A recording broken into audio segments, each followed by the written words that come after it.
The Caribbean sun had barely risen over the turquoise waters when Captain Miguel Herrera spotted something unusual floating near the coral reefs off Isla Mujeres. After 30 years of fishing these waters, Miguel had seen his share of debris, lost cargo, even the occasional unfortunate sea creature. But this was different. As his boat drew closer, his stomach turned. Wrapped in what appeared to be expensive hotel linens, partially decomposed human remains bobbed gently in the morning tide. Miguel immediately radioed the Mexican Navy. Within an hour, the area was swarmed with patrol boats, forensic teams, and investigators from the Fiscalía General del Estado de Quintana Roo. The remains were carefully retrieved and transported to the morgue in Cancun. What they found would launch one of the most complex international murder investigations Mexico had seen in years.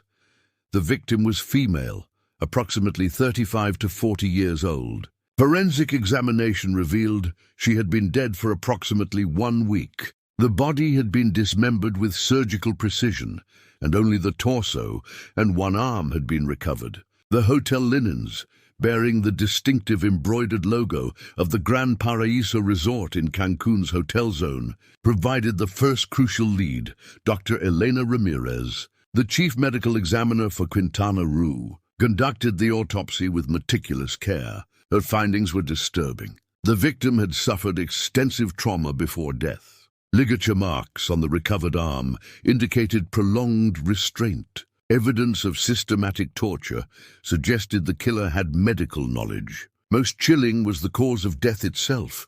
The victim had been kept alive for days before finally succumbing to her injuries.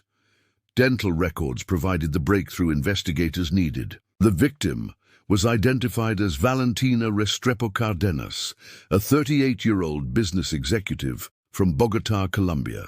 She had been reported missing by her family on March 20, 2023, exactly 8 days before her remains were discovered. According to Colombian authorities, Valentina had told her family she was traveling to Cancun for a business conference. She never returned. Valentina's life story began to unfold as investigators dug deeper. Born in 1985 in Medellin, Colombia, she had built an impressive career in pharmaceutical sales. Her father, Roberto Restrepo, owned a successful import-export business in Bogotá. Her mother, Patricia Cardenas, came from a prominent medical family. Valentina had everything: education, beauty, success, and a loving family. She also had a secret that would ultimately cost her life. The passport record showed Valentina had arrived at Cancun International Airport on March 13, 2023, at 2:15 in the afternoon. Customs footage captured her pulling a single pink suitcase through the arrivals terminal, wearing designer sunglasses and a confident smile. She looked happy, excited, like someone embarking on a romantic adventure rather than a victim walking into a trap. Hotel records from the Gran Paraíso Resort confirmed Valentina had checked into a junior suite on the 14th floor.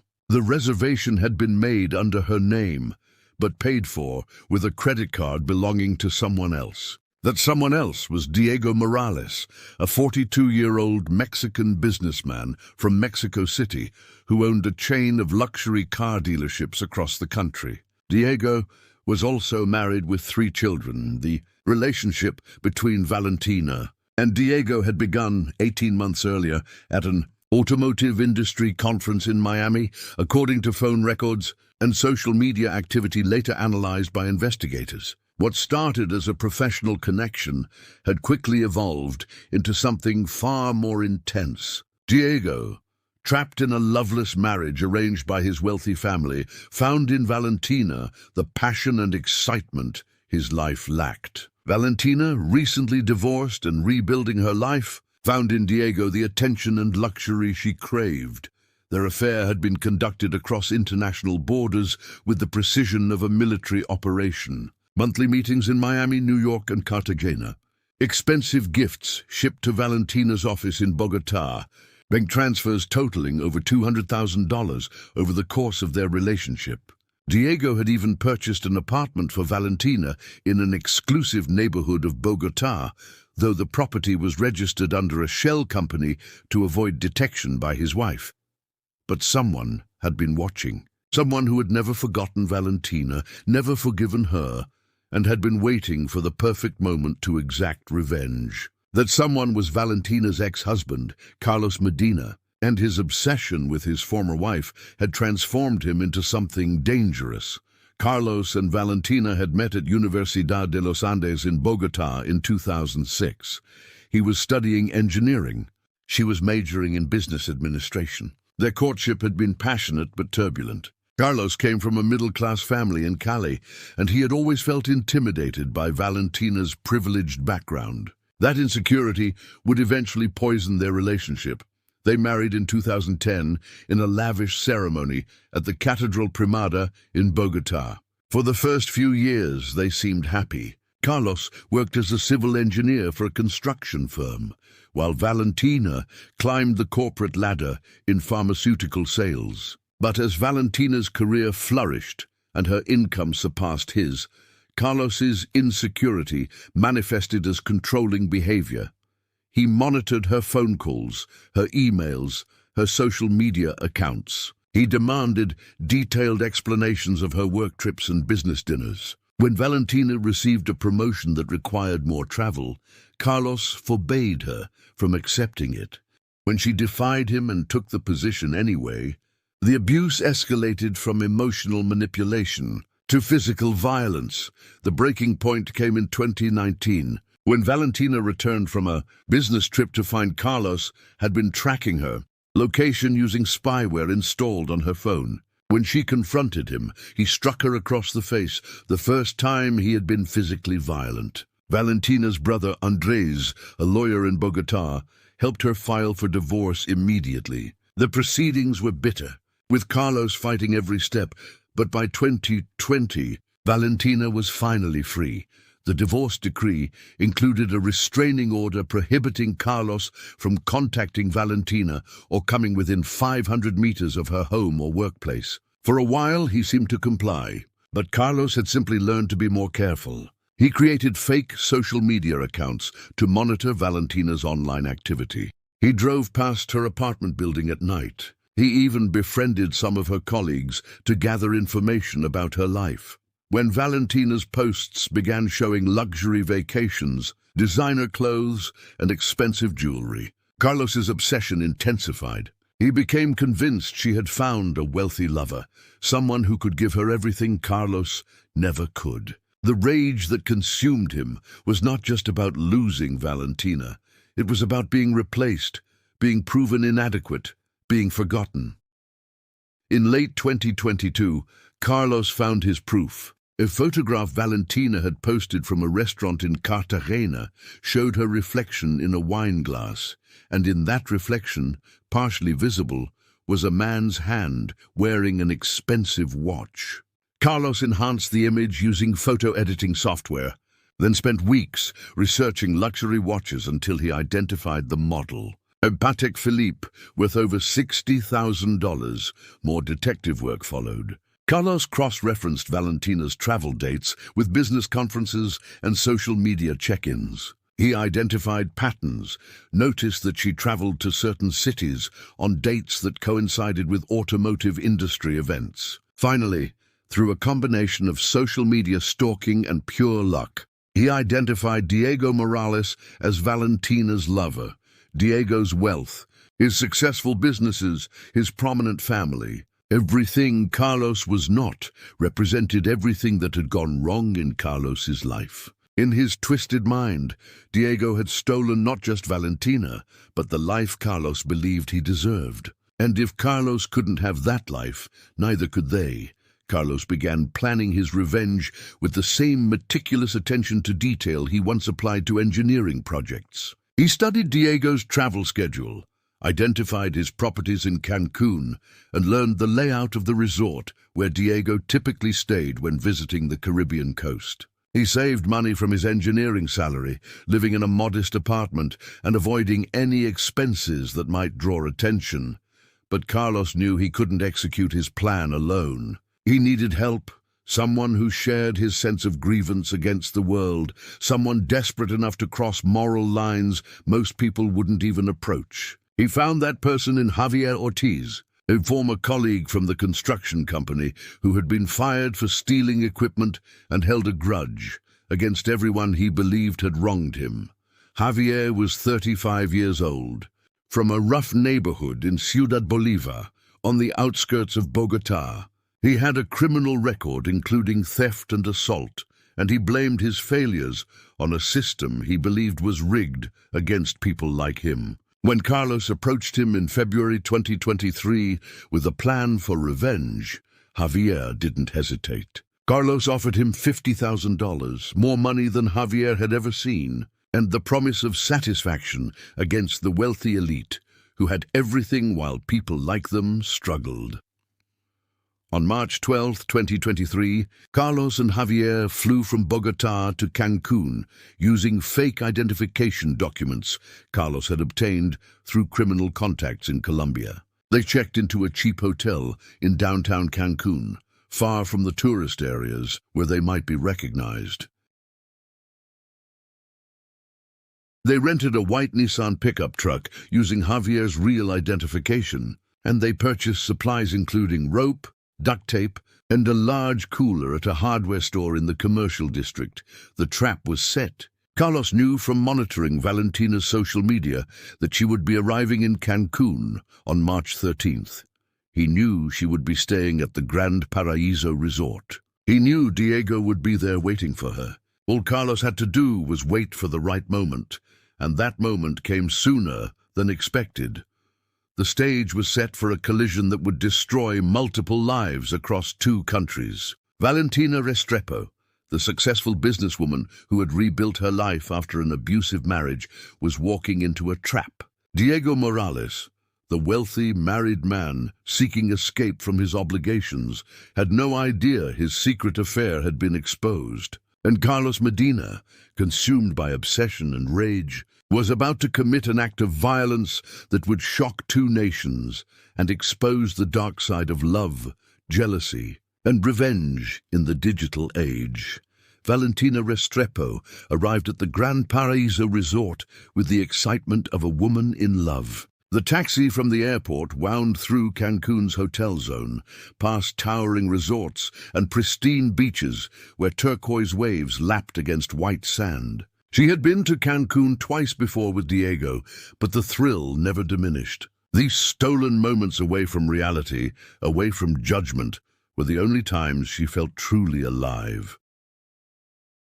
Diego was waiting in the lobby when she arrived at 3:30 in the afternoon. He wore linen pants and a guayabera shirt, looking every bit the successful Mexican businessman on vacation. When their eyes met, Valentina felt the familiar flutter in her chest. He embraced her carefully, mindful of the hotel staff and other guests who might be watching. In Mexico, discretion was essential, especially for a married man of Diego's social standing. Their suite on the 14th floor offered panoramic views of the Caribbean Sea, floor to ceiling. Windows opened onto a private balcony, where the sound of waves provided a constant soundtrack. Diego had arranged for champagne and roses, small gestures that reminded Valentina why she had fallen for him, despite the complications. He made her feel valued, desired, important in ways her ex-husband never had. That first evening, they dined at the resort's upscale restaurant, Puerto Madero, known for its Argentinian steaks and extensive wine list. Diego ordered a bottle of Malbec that cost more than most Mexicans earned in a month. They talked about everything except the reality waiting for them back home. Valentina described her latest success, closing a major pharmaceutical contract. Diego discussed his plans to expand his dealership empire into Central America. Neither mentioned his wife, Maria Fernanda, or their 3 children waiting in Mexico City. After dinner, they walked along the beach. The hotel zone stretched for miles, a glittering strip of luxury hotels, nightclubs, and restaurants catering to tourists from around the world. Street vendors sold silver jewelry and handcrafted souvenirs. The air smelled of salt water, sunscreen, and grilled seafood from beachfront restaurants. Valentina felt disconnected from her real life, suspended in a bubble where consequences didn't exist. What Valentina didn't know was that 200 meters away, sitting at an outdoor bar nursing a beer he barely touched, Carlos Medina watched their every move. He had followed them from the hotel, maintaining enough distance to avoid detection while keeping them in sight. Javier sat beside him, equally focused, occasionally taking photographs with a telephoto lens attached to a professional camera Carlos had purchased specifically for this surveillance operation.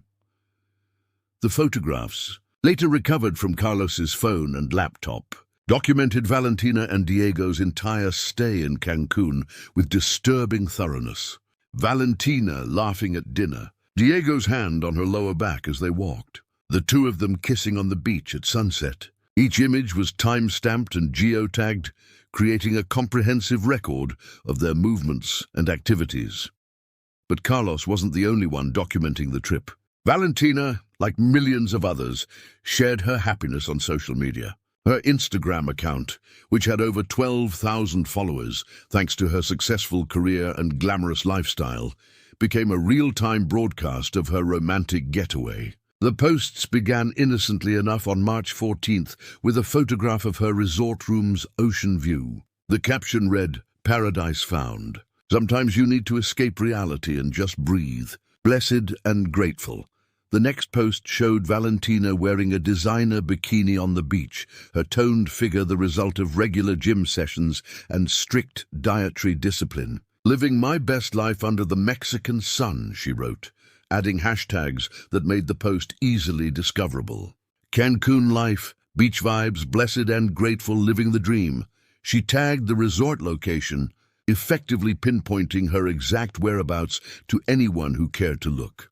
On March 15th, Valentina posted a photograph from their dinner at Puerto Madero. The image showed her hand wearing a diamond bracelet Diego had given her that afternoon, worth approximately $15,000. In the background, reflected in the restaurant's mirror, Diego's profile was partially visible. Valentina had tried to crop him out, but the reflection remained. The caption read, "When someone treats you like the queen you are, every woman deserves this kind of respect and appreciation." Carlos saw each post within minutes of it appearing online. He had enabled notifications for Valentina's account, ensuring he never missed an update. Each photograph, each caption, each expression of happiness felt like a personal insult. The woman who had destroyed his life by reporting his abuse, who had taken everything from him through the divorce, was now flaunting her luxury lifestyle funded by another man's wealth.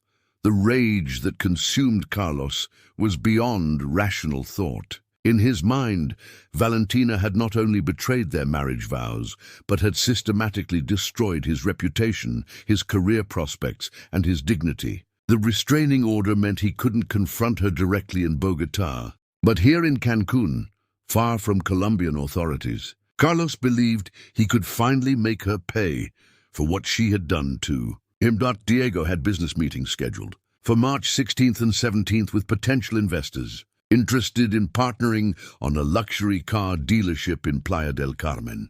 He left early both mornings, leaving Valentina to enjoy the resort's amenities. She spent her time at the beach, in the spa, and at the pool bar, where she befriended other travelers. Her social media continued documenting every moment. One post showed Valentina receiving a massage at the resort spa. Another captured her sunset yoga session on the beach. Each update provided Carlos with detailed intelligence about her schedule, her location, her activities. He and Javier maintained their surveillance, noting the resort's security patterns, identifying cameras, and planning their approach.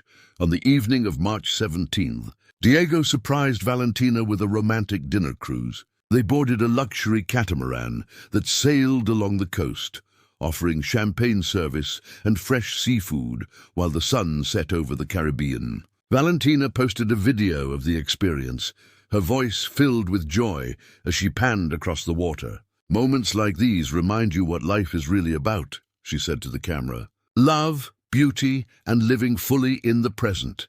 That video, watched later by investigators and played during the trial, would prove haunting. Valentina looked radiantly happy, completely unaware that her former husband was watching every post, planning every detail of what would come next. The video showed Diego briefly, his hand entering the frame to refill Valentina's champagne glass. It was enough for Carlos to confirm his target. March 18th was supposed to be Diego's last day in Cancun. He had a noon flight back to Mexico City, where his wife expected him home for their daughter's quinceañera celebration that weekend. Valentina's return flight to Bogotá was scheduled for March 20th, giving her 2 additional days to relax before returning to work. They spent their final morning together on the beach, neither wanting to acknowledge that reality was about to intrude on their paradise. Diego left the resort at 10:30 in the morning, his black Audi Q7 pulling out of the parking lot toward the airport. Valentina waved from their balcony, already feeling the familiar emptiness that followed their separations. She spent the afternoon at the pool, posting a melancholy photograph with the caption, "All good things must end, but the memories last forever. Until next time, paradise."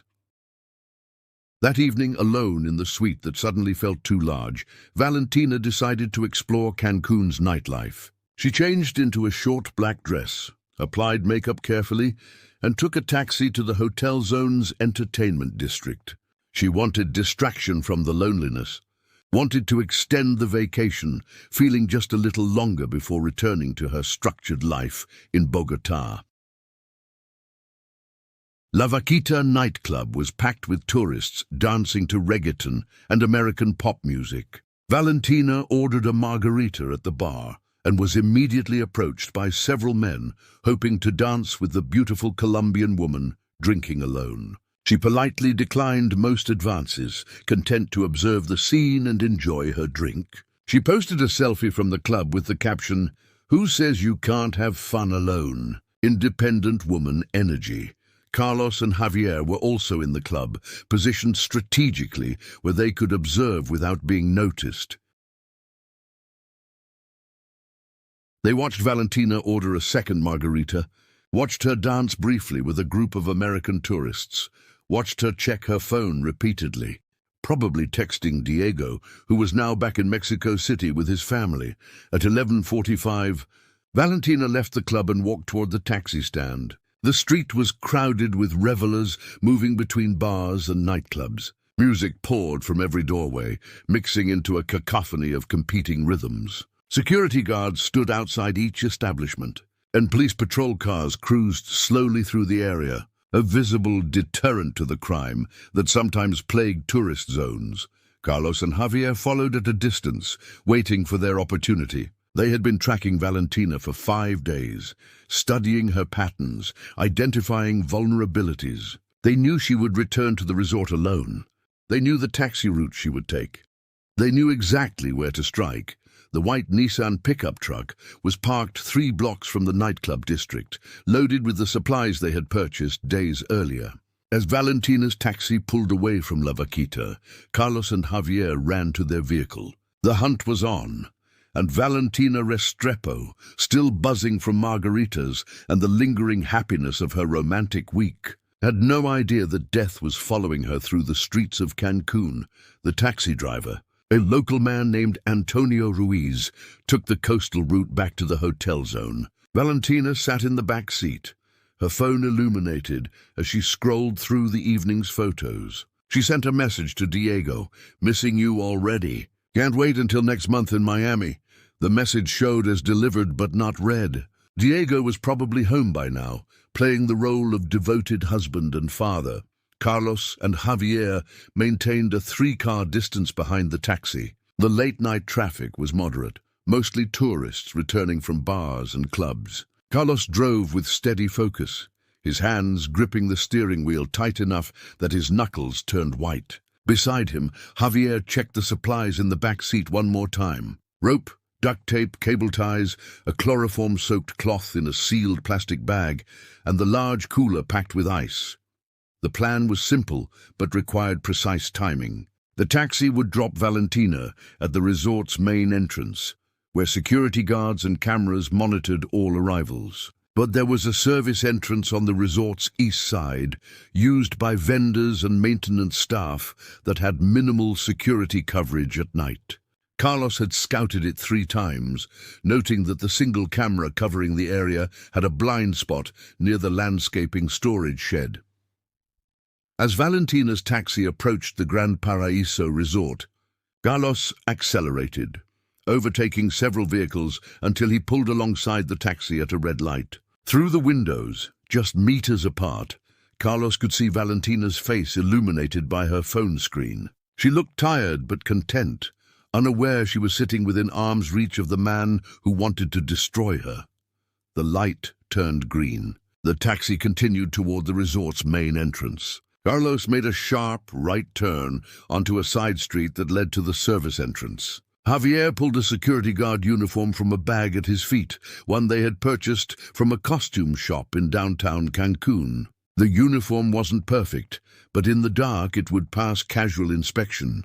Antonio pulled up to the Gran Paraíso's entrance at 12:15 in the morning. Valentina paid the fare, added a generous tip, and stepped out into the warm night air. The lobby was visible through glass doors, bright and welcoming. She walked toward the entrance, her heels clicking on the paved driveway, already thinking about removing her dress and falling into the comfortable bed upstairs. A voice called out in Spanish, "Señora!" "Excuse me, señora."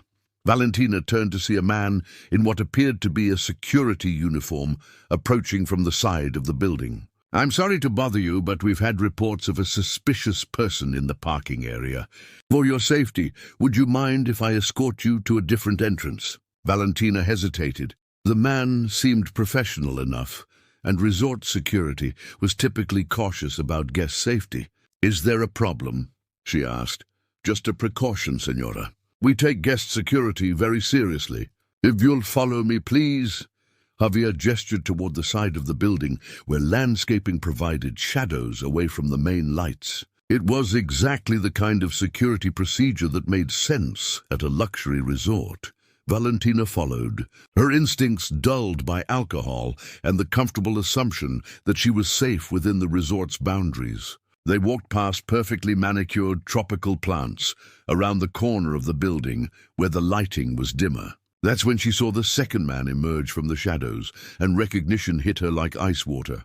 "Carlos." The word came out as a whisper, disbelief and fear mixing in her voice. Her ex-husband stood 3 meters away, his face twisted with an expression she remembered from their worst fights. Before she could scream, Javier grabbed her from behind, one hand clamping over her mouth while the other arm locked around her torso. Valentina fought with desperate strength, kicking backward, trying to bite the hand covering her mouth, thrashing violently. But Javier was stronger and had the advantage of surprise. Carlos rushed forward with the chloroform cloth, pressing it against Valentina's face even as she tried to turn away. The sweet, sickening smell filled her nostrils. Her struggles weakened. The world tilted sideways. Darkness rushed in.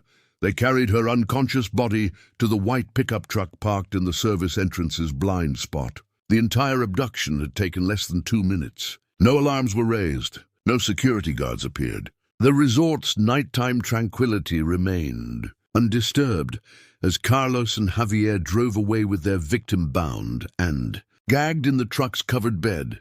The safe house Carlos had rented was located in Alfredo Vibonfil, a working-class neighborhood 40 minutes south of the hotel zone where tourists rarely ventured. The small concrete house, painted faded yellow and surrounded by a high wall, had been advertised on a vacation rental website as offering authentic Mexican living. Carlos had paid cash for 2 weeks, using a fake name, telling the landlord he was a construction supervisor working on a nearby development project. When Valentina regained consciousness, she found herself in a windowless back bedroom, her wrists and ankles bound with plastic cable ties to a metal chair bolted to the concrete floor. Duct tape covered her mouth. The room was bare except for a single light bulb hanging from the ceiling and a video camera mounted on a tripod pointed directly at her. Carlos sat on a plastic chair facing her, his expression calm and cold. "Welcome back, Valentina," he said softly. "We have a lot to talk about, a lot of things you need to answer for. But first, I want you to understand something very important. No one knows you're here. Your lover is back in Mexico City with his wife. Your family thinks you're enjoying your vacation. The hotel will assume you checked out early. You belong to me now, just like you did when we were married." Valentina's eyes widened with terror as the reality of her situation became clear. She tried to scream through the duct tape, but the sound came out as a muffled whimper. Carlos smiled, a terrible smile that reminded her of all the worst moments of their marriage, and reached toward the camera to press the record button. The video recordings recovered from Carlos Medina's laptop would later become the prosecution's most damning evidence. Over the course of 7 days, Carlos documented his revenge with the methodical precision of someone who wanted the world to understand his grievances. Each recording showed Valentina bound to the chair while Carlos interrogated her, forced her to confess to perceived betrayals, and systematically destroyed her psychologically before the physical torture began. The first recording, time-stamped March 19th at 2:30 in the morning, showed Carlos removing the duct tape from Valentina's mouth. She immediately began pleading, her voice hoarse and desperate. "Carlos, please, whatever you think I did, we can talk about this. Let me go and I won't tell anyone. I'll disappear. I'll leave Colombia. Just please don't hurt me." Carlos's response was chillingly calm. "You destroyed my life, Valentina. You had me arrested like a common criminal. You took our home, our friends, my reputation. And then you moved on like I never existed, living like a queen with your married lover's money, while I struggled to rebuild everything you destroyed." The recordings showed Carlos forcing Valentina to read prepared statements on camera, confessions scripted to validate his narrative of victimhood. She was made to apologize for reporting his abuse, to admit she had provoked his anger, to acknowledge that the restraining order had been unnecessary. When she refused, Carlos would nod to Javier, who would tighten the cable ties until Valentina screamed in pain. Back in Bogotá, Valentina's family was growing concerned. Her mother, Patricia Cardenas, had expected a call on March 19th, as Valentina usually checked in during her business trips. When the call didn't come, Patricia tried Valentina's cell phone repeatedly. Each call went straight to voicemail. By March 20th, when Valentina's return flight departed Cancun without her, Patricia contacted her son Andrés Restrepo, a criminal defense attorney with connections throughout Colombian law enforcement, immediately began investigating. He called the Grand Paraíso Resort, where staff confirmed Valentina had checked in on March 13th but had not been seen since the evening of March 18th. Her belongings remained in her room, including her laptop, passport, and the pink suitcase she had arrived with. The room key card showed no activity after 11:20 that evening when she had left for the nightclub. Meanwhile, in Mexico City, Diego Morales was also trying desperately to reach Valentina. His messages went undelivered, his calls unanswered.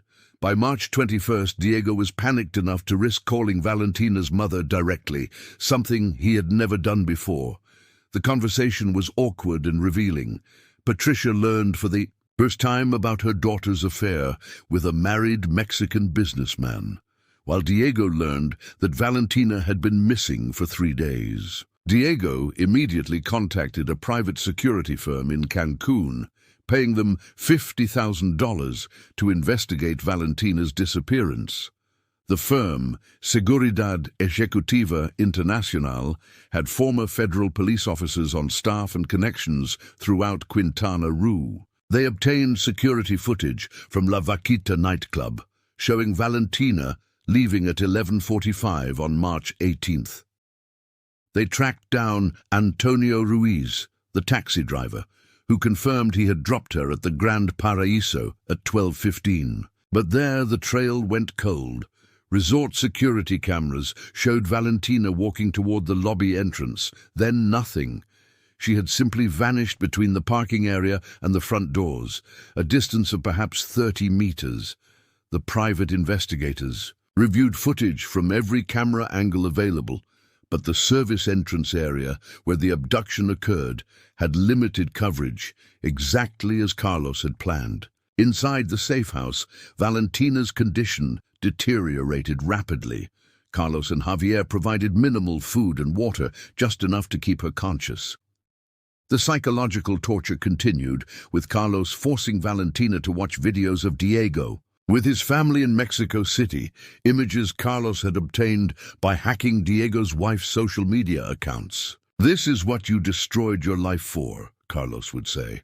"A man who will never leave his wife for you. A man who will forget you the moment you're gone." On March 23rd, Carlos allowed Valentina to record a video message to Diego. Her face was bruised, her voice barely above a whisper. "Diego, this is my ex-husband Carlos. He says if you don't pay him $2 million, he'll kill me. Please, Diego, I'm so scared. Help me." But Carlos never sent the video. It wasn't about ransom. It was about revenge, about making Valentina suffer as he believed he had suffered. The physical torture began on March 24th. Javier, who had initially participated reluctantly, became increasingly disturbed by Carlos's escalating violence. The recording showed Javier's face in several frames, his expression uncomfortable as Carlos used methods that reflected a deep psychological sadism. When Javier suggested they had made their point and should release Valentina, Carlos's response was immediate and threatening. "You're in this as deep as I am. If you leave now, you're a witness I can't afford." By March 25th, Mexican federal authorities had joined the investigation. The Fiscalía General de la República assigned Special Agent Rosa Delgado to coordinate with Colombian authorities and the private investigators. Agent Delgado, a 20-year veteran specializing in missing persons cases, recognized the patterns immediately. The abandoned belongings, the failed communication, the complete disappearance suggested either kidnapping or murder. Agent Delgado ordered analysis of Valentina's social media accounts. What they discovered was a detailed record of her movements, her location, and her relationship with Diego Morales. More importantly, they found disturbing activity on the accounts. Someone had been systematically viewing every post, every photo, every update Valentina had made. The IP addresses traced back to Bogotá, Colombia, and specifically to a neighborhood where Carlos Medina was known to live. Colombian authorities raided Carlos's apartment in Bogotá on March 26th, but found it empty. Neighbors reported he had left 2 weeks earlier with luggage, saying he was going on a work assignment. His employer, a construction firm in Cali, confirmed. Carlos had resigned his position in February, claiming family reasons. Bank records showed he had withdrawn his entire savings, approximately $30,000, on March 1st. Agent Delgado's team discovered that Carlos Medina had entered Mexico on March 12th using his real passport. Immigration records showed he had traveled with another Colombian national, Javier Ortiz, who had a criminal record for theft and assault. Both men had listed a hotel in downtown Cancun as their accommodation, but when investigators checked, the hotel had no record of them staying there. On March 27th, Valentina Restrepo died in the windowless room in Alfredo 5 Bonfil. The cause of death, later determined by Dr. Elena Ramirez during autopsy, was a combination of internal injuries, dehydration, and shock from sustained trauma.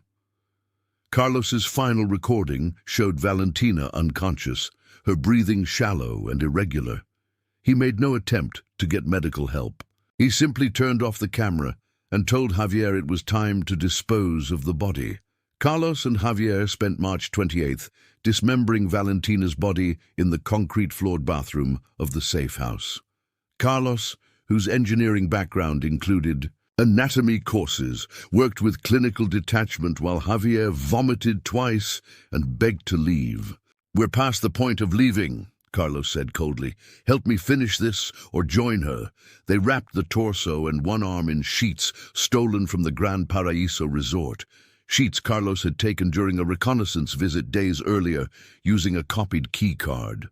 The symbolism was deliberate. Valentina's body wrapped in linens from the place where she had been happy with her lover, where she had flaunted her betrayal on social media for the world to see. At 4 in the morning on March 29th, they drove the white pickup truck north along the coastal highway toward Isla Mujeres. The Caribbean was calm under a moonless sky. They launched a small inflatable boat from a deserted beach, the kind tourists used for fishing trips. Carlos had purchased it with cash from a vendor in Puerto Juarez 3 days earlier.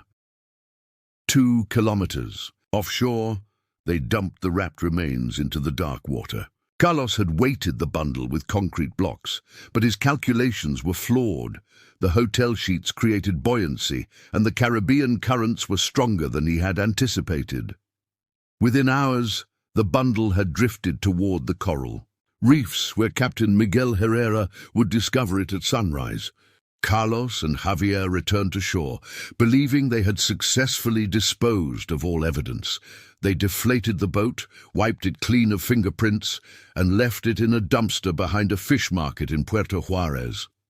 The white pickup truck was abandoned in a long-term parking lot at Cancun International Airport, wiped clean but still containing microscopic evidence that forensic teams would later recover.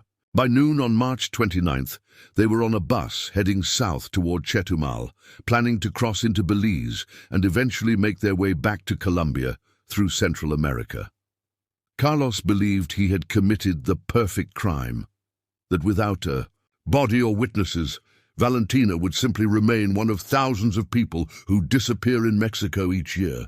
But Captain Miguel's discovery that same morning had already set in motion an investigation that would ultimately destroy Carlos's carefully laid plans. Dr. Elena Ramirez's autopsy revealed details that painted a horrific picture. The victim had been restrained for an extended period. She had suffered systematic trauma over multiple days. The dismemberment had been performed with precision, suggesting medical or anatomical knowledge. The hotel sheets provided the crucial break investigators needed. The Grand Paraíso resort confirmed that linens matching the ones found with the body had been reported missing from housekeeping inventory on March 19th. Security footage showed a man matching Carlos Medina's description entering the hotel service area that day using what appeared to be a staff access card. Agent Rosa Delgado connected the dots quickly. A Colombian woman missing from the Grand Paraíso resort. A body discovered wrapped in sheets from that same resort. An ex-husband with a history of domestic violence who had entered Mexico days before the victim's arrival. Immigration records showing that ex-husband had traveled with a known criminal. It was no longer a missing person case. It was murder. Mexican federal police issued arrest warrants for Carlos Medina and Javier Ortiz on March 30th. Their photographs were distributed to border crossings, bus stations, and airports throughout southern Mexico and Central America. Interpol was notified. Colombian authorities were asked to monitor for any attempt to return home. The break came from an unexpected source. On March 31st, Javier's girlfriend in Bogotá, a woman named Sandra Pacheco, received a strange phone call from a Mexican number. Javier, his voice shaking, told her he had done something terrible and needed help getting money to reach Colombia. Sandra, frightened by his tone and worried about police involvement, immediately contacted her brother, who was a police officer in Bogotá. Colombian National Police notified Agent Delgado within hours. The phone call had originated from a payphone in Chetumal, Quintana Roo, just 15 kilometers from the Belize border. Mexican federal police flooded the area with officers. Every bus station, taxi stand, and hotel was checked. On April 1st, at 6:15 in the morning, Carlos and Javier were arrested at a cheap hostel in Chetumal, preparing to cross into Belize using forged documents. The arrests were broadcast across Mexican and Colombian media within hours. Security footage showed Carlos and Javier being led in handcuffs to waiting police vehicles, their faces covered as journalists shouted questions. In Bogotá, Valentina's family watched the news in their living room. Patricia Cardenas sobbing as the reality of her daughter's death became undeniable.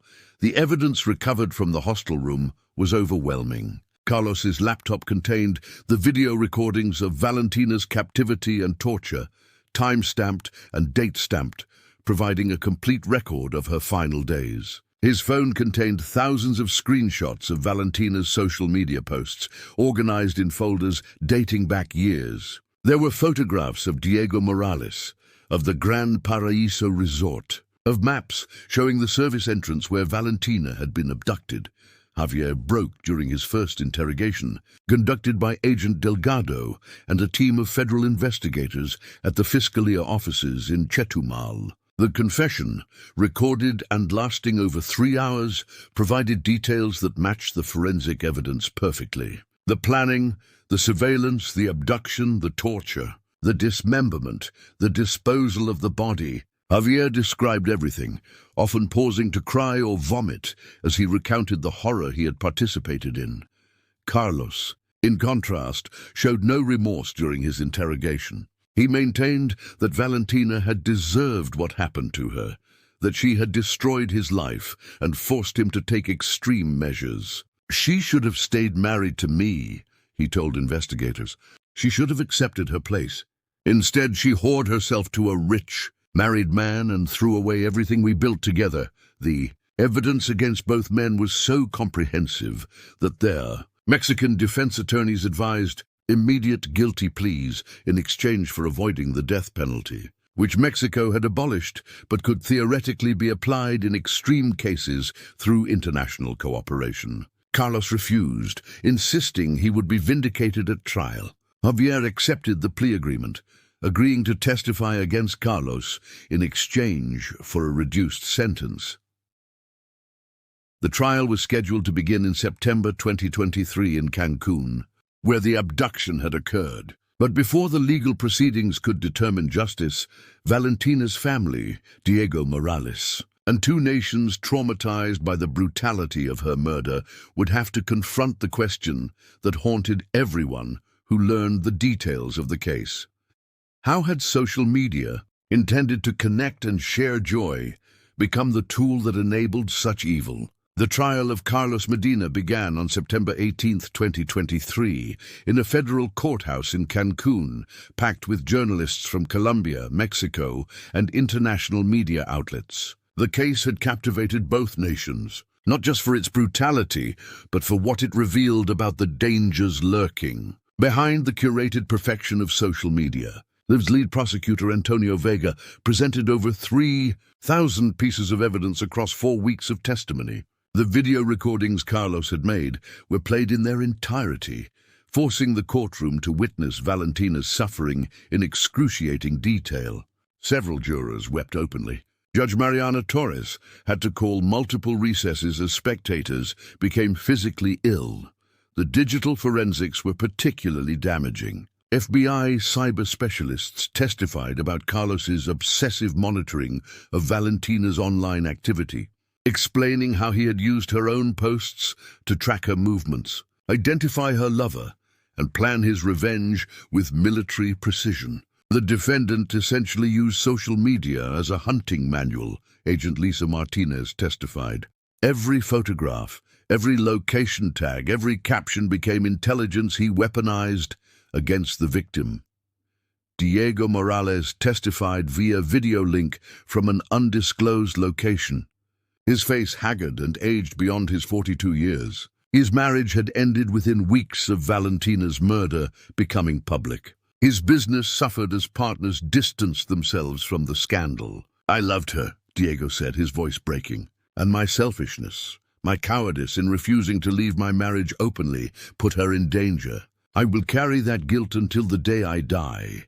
Valentina's mother, Patricia Cardenas, delivered a victim impact statement that left no one unmoved. "My daughter survived an abusive marriage," Patricia said. She rebuilt her life with courage and determination. She found happiness again, even if that happiness was complicated. Carlos couldn't accept that she no longer belonged to him, that she had moved beyond the prison he had tried to build around her. So he took everything from her, and from us. The defense, led by attorney Miguel Santos, attempted to argue diminished capacity, claiming Carlos had suffered a psychotic break triggered by the perceived injustice of the divorce and restraining order. But the months of planning, the meticulous surveillance, and the calculated cruelty captured in the video recordings contradicted any claim of impaired judgment. Javier Ortiz, testifying for the prosecution, described Carlos's cold determination throughout the kidnapping and torture. He wanted her to suffer, Javier said. It wasn't enough to kill her. He needed her to know she was dying because of her choices, because she had dared to be happy without him. On October 27, 2023, after deliberating for 6 hours, the jury found Carlos Medina guilty of first-degree murder, kidnapping, torture, and obstruction of justice. Judge Torres sentenced him to 60 years in prison without possibility of parole, to be served in a maximum security facility in Veracruz. You have committed an act of such profound evil that no punishment can truly balance the scales, Judge Torres said. Society must be protected from individuals who believe love gives them ownership over another person's life. Javier Ortiz received 18 years in exchange for his cooperation and testimony. He will be eligible for parole in 2035. Prison records show he has enrolled in rehabilitation programs and written letters of apology to Valentina's family, though they remain unanswered. Today, Carlos Medina sits in Prisión Federal de Veracruz, maintaining his innocence and claiming he was driven to desperate measures by an unjust system. He has granted no interviews and shows no remorse. Fellow inmates report he spends his time writing a memoir justifying his actions, a manuscript no publisher will touch. Valentina's family established the Fundación Valentina Restrepo in her memory, focusing on domestic violence prevention and digital safety education in Colombia and Mexico. The foundation has helped over 5,000 women escape abusive relationships and educated tens of thousands about the dangers of oversharing on social media. The case prompted legislative changes in both countries. Mexico strengthened laws against digital stalking, making it easier to prosecute individuals who use social media to harass or monitor victims. Colombia implemented mandatory counseling and monitoring for domestic violence offenders, closing loopholes that had allowed Carlos to travel internationally despite his restraining order. Perhaps most significantly, the case sparked a global conversation about social media safety. Security experts now use Valentina's story as a cautionary tale about geotagging, real-time posting, and the false sense of security that comes from sharing our lives online. Her smiling photographs from Cancun, meant to celebrate happiness, became a roadmap for a killer. Valentina Restrepo Cardenas was 38 years old when she died. She was a successful businesswoman, a loving daughter and sister, and a woman who had survived abuse only to be murdered by the man who claimed to love her. Her death serves as a stark reminder that domestic violence doesn't end with divorce papers or restraining orders, and that our digital lives can make us vulnerable in ways previous generations never imagined. In the end, Valentina's story is not just about murder. It's about possession disguised as love, about rage that festered into obsession, and about how technology can amplify the darkest human impulses. It is a warning that deserves to be heard, shared, and remembered, so that her death might prevent others from suffering the same fate.